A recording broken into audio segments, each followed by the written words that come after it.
You know, it's a bustling day in Pompeii. Fabia visits the Temple of Venus and does her usual routine. After a quick visit to the market, she spots her brother, Lucius and Marcus, crossing the forum. They're off to relax at the public bath.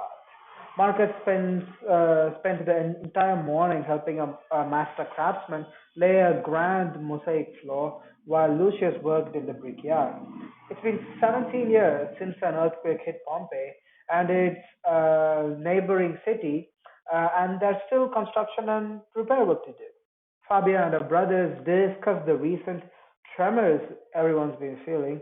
Lucius jokes that there will always be work for men who rebuild walls in Pompeii. He tells them how eager he is to bind hands with his sponsor or bride to be. The siblings begin discussing tomorrow's wedding, but a deafening boom interrupts them. They watch Vesuvius spew smoke, ash, and fog high into the air and realize they've been living in the shadow of a volcano. They embrace and pray for protection. Each must now choose how to survive. They have three options: seek shelter, escape to the south on foot, or flee to the west by sea. Lucius rushes home but can't find his sponsor. He decides to wait for her and lights an oil lamp. Ash and pumice begin raining over Pompeii. Fabia shelters with her husband Claudius and their daughters, but after a few hours their roof groans under the weight of volcanic debris and they realize they can't stay. They decide to travel southeast away from the volcano.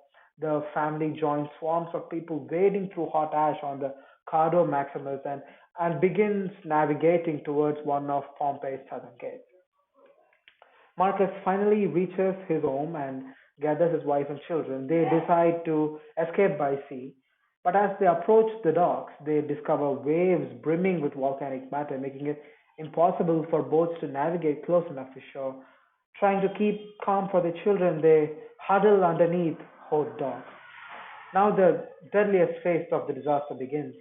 At this point, the force throwing the volcanic material or tephra into the air diminishes and it comes crashing down.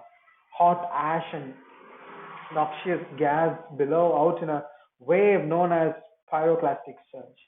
This first surge engulfs the neighboring place of Pompeii. 1 hour later, another three times as strong collapses the town's remaining structures. Now these have yet to reach Pompeii, but buildings are ablaze in the hot sulfur air. Lucius climbs out of his closet and tries his front door, but a deep blanket of ash and stone won't let it budge.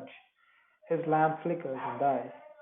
After more than 14 hours, at times walking through ash up to their chest, Fabia, her family, and the others who left early enough climb the southern Lateran mountains. They reach a peak and pause to look back. Another pyroclastic surge rushes through the valley, crashes into Pompeii, and shares off the upper levels of the town's buildings. Fighting back tears, Fabia continues to push her family on towards safety, praying for her brothers and fellow townspeople. According to modern analysis, the eruption may have lasted days or weeks. When it was over, almost 300 square kilometers were decimated, and Pompeii and its neighboring places lay under up to 65 feet of tephra. Despite some disorganized looting and digging, these towns remained buried until official excavation began in the mid 1880s. Archaeologists have since analyzed skeletal evidence and volcanic deposits to reconstruct the timeline of the place's final moments.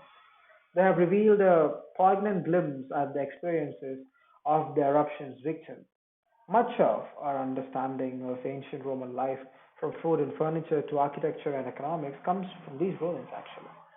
In their time, they were simply provincial towns in the Bay of Naples, but their rediscovery has given us an unparalleled view into the ancient world and the lives that were devastated by that incredible disaster.